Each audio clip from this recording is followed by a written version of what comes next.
Good evening, church. I am so blessed to be here. I am so excited for what God is doing in our lives.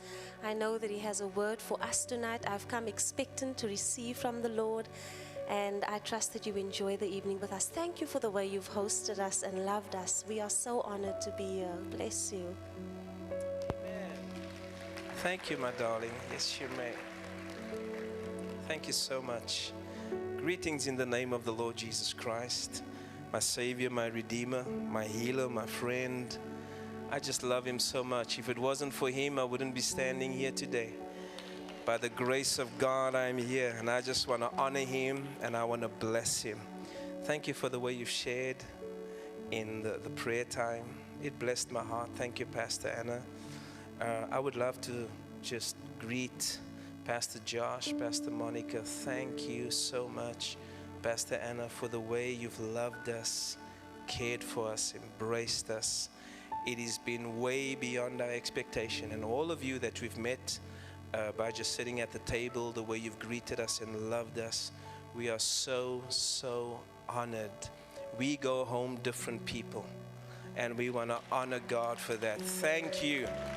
Thank you. Thank you. I love the Americans. There are people in South Africa that don't like the Americans. I'll be honest with you. I love the Americans because my spiritual father, I claimed him as that now. He's an American man, and I love him to bits. But you know why I love you? It's because you have such giving hearts. If anything happens anywhere in the world, the Americans are first to say, let's go and help. And we value that. We embrace that. And then secondly, through the years, you have sent men and women to our countries to come and preach the gospel of the Lord Jesus Christ. And for that, we want to thank you. I speak on behalf of our country, and I say thank you for sending your men and women to be a blessing unto us. I would like to honor Dr. Mike Murdoch. Wow. This man has transformed my life, my friends, our ministry. On Facebook, I posted a picture of Dr. Mike. I had so many likes because when I walk into a room in Cape Town, they say, here comes Mike Jr.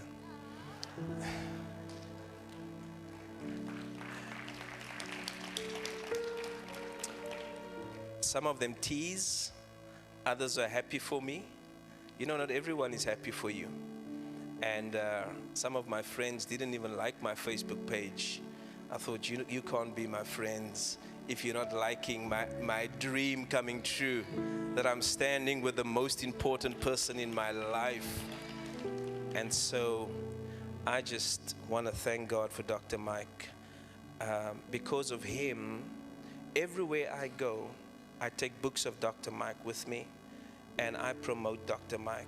And many lives have been touched and changed through the ministry of Dr. Mike. And I want to thank God for him.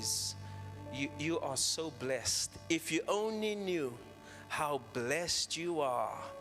And Dr. Mike's book of the Law of Recognition should be alive inside of you. The scribes and Pharisees did not know who was with them when Jesus walked the face of the earth. If you only know who's sitting right here with you, you will know how blessed you are to have this great general in the kingdom of God to be with you. And I honor God for him. So I just wanted to share something briefly, and I'll do that. It was on my heart today. The Holy Spirit was just speaking to me about those who destroy the work of the ministry. God loves ministry. God loves ministry. God loves people, but I'm telling you, God loves ministry. And there are certain people, not outside the ministry, but within the church, that destroys the work of the ministry, that destroys the work of God just on the inside. And I just want to briefly share with you.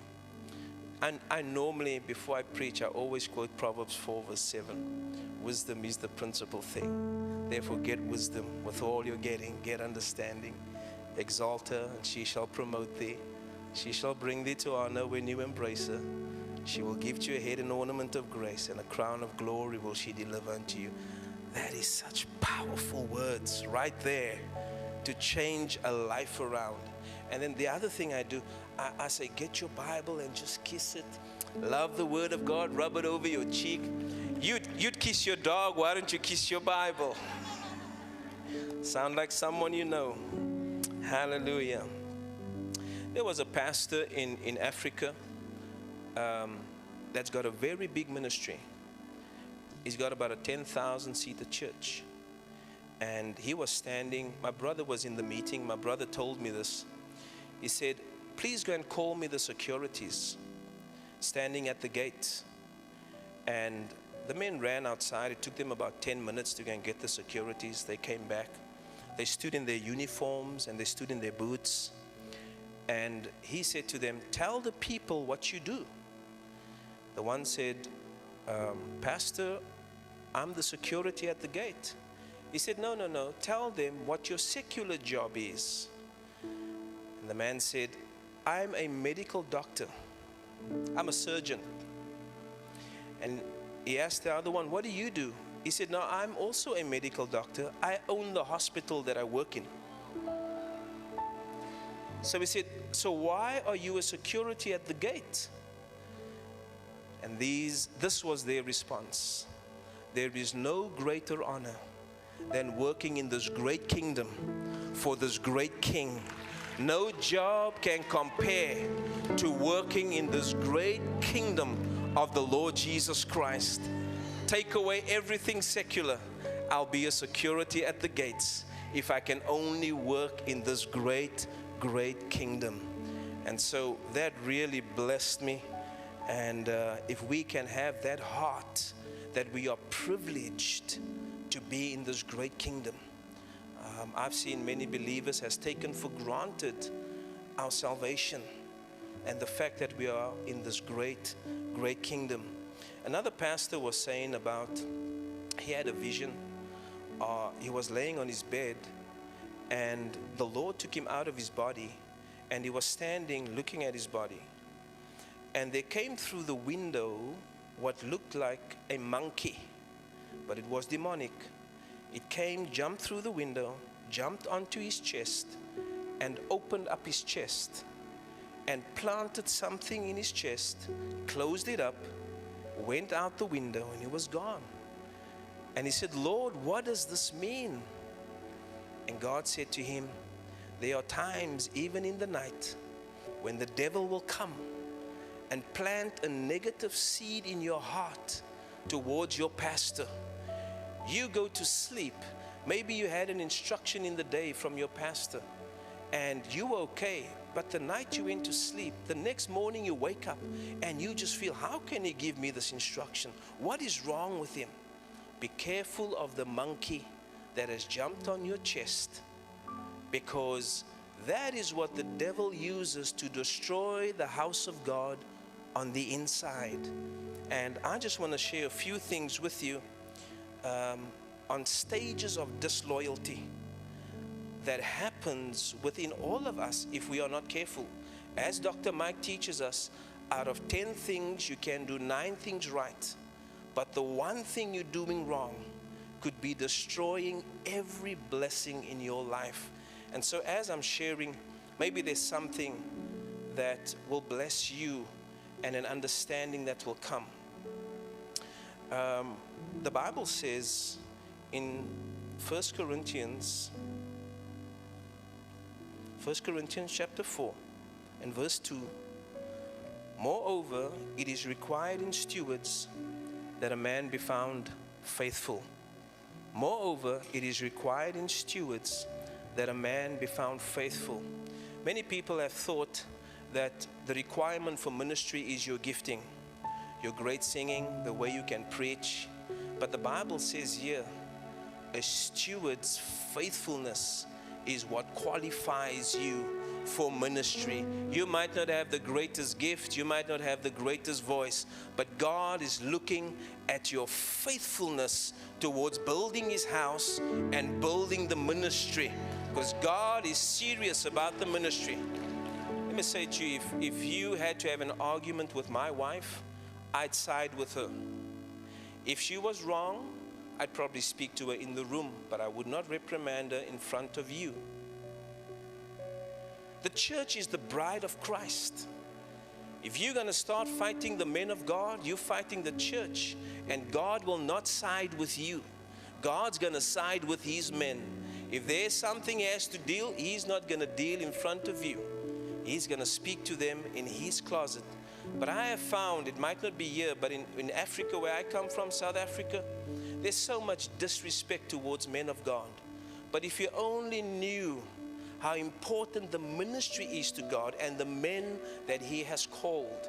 So these are some of the things that can happen to you, and I'm briefly going to go through them in 4 minutes.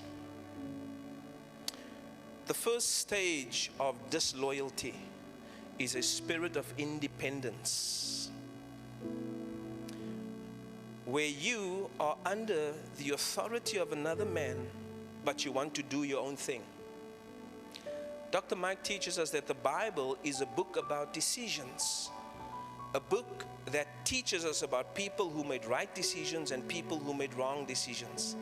There are so many people within the Word of God that we can see that had the spirit of independence. What is an independent spirit? The pastor comes and says, we are all fasting on Friday. And you say, I've already decided I'm fasting on Wednesday. So you do your own thing, even though you're under an authority. That's something simple I'm just mentioning. But people do their own thing. In the Bible, there was a man who walked with David. His name was Joab. David loved him. He was one of David's men that came from the wilderness with David. But he had an independent spirit. Joab in 2 Samuel 3, verse 20 to 27, but that chapter you can read how David first had a problem with Abner, but then he resolved it. And then Joab said, no, David, how can you resolve this problem with this man? And even though David said, let nobody harm him, Joab said in himself, I know what is best for this ministry. I'll go and kill him. And even though David said, don't do it, he went and he killed him. The same man in 2 Samuel 18, you will find that Absalom was hanging on a tree by his hair. And one of the servants came to Joab and said, Absalom is hanging on a tree. And Joab said, why didn't you kill him? He said, because David said, don't harm my son. He said, I would have paid you to kill him. He's under the authority of David, but he's doing his own thing, what he thinks is best for the ministry. These are the kind of people that destroy the work of the Lord. They destroy the work of the ministry. And he went and he killed Absalom against what David said. That's why when Solomon became king, David gave an instruction and said, kill Joab. Because he knew he did not want his son. David could handle him, but he knew that this man would destroy his son because he had an independent spirit doing his own thing. Now, independent people, when they are spoken to and told, please stop what you are doing, they go into the second phase of disloyalty, which is offense. They become offended. And I know Dr. Murdoch teaches on offense, but it's a dangerous stage to be in when you are offended. The Bible says in Matthew 24:10, in the last days, many will become offended and they will start to hate one another. It is an attack of the devil on the church to destroy the church by bringing offenses into the church. When you've been offended, you now enter the next stage of disloyalty, which is passivity. You become passive because now you say, if you don't want me to do it, I'll just sit and watch. Now, I know many people in the States or here are paid. In South Africa, most of the work is voluntary. I don't pay my musicians. I don't pay anybody to work. I've taught them to understand the value of working in this kingdom and how great and how privileged they are and the rewards that will come for working in the kingdom. So the next stage is people become passive and they say, all right, I'll just do what I have to do. I'm not going to do more than I'm doing because now you are offended. And in the following stage, they enter into when they become passive because now they don't do as much as they should. When you're busy working in the kingdom, you don't have time to criticize others because you're busy. But when you become passive, you become critical. You now start looking at everything that is done in the church. You now start criticizing the way your pastor is preaching, everything that is being said. Pastor said he's only going to preach for 5 minutes still, and then it took 6 minutes. So pastor is a liar, and you become so critical. The next stage you enter into is a political stage, because it's not good enough for you to be angry alone. Now you start visiting homes. You start telling people, what do you think about the way they did the worship? What do you think? If anyone comes to you and says, what do you think about the preaching on Sunday? That's a dangerous person.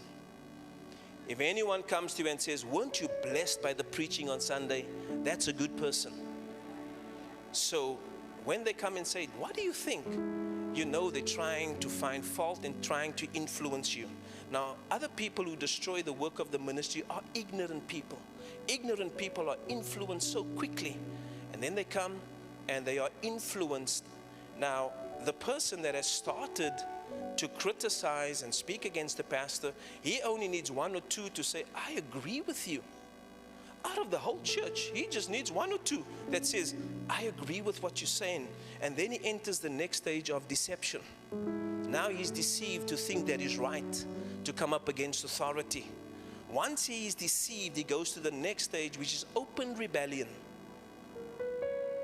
And then they approach the pastor and say, the people are saying, it's only one or two. Yeah. It's not everyone, but he says, the people are saying, Pastor, that we have a problem with this and that and what you are doing.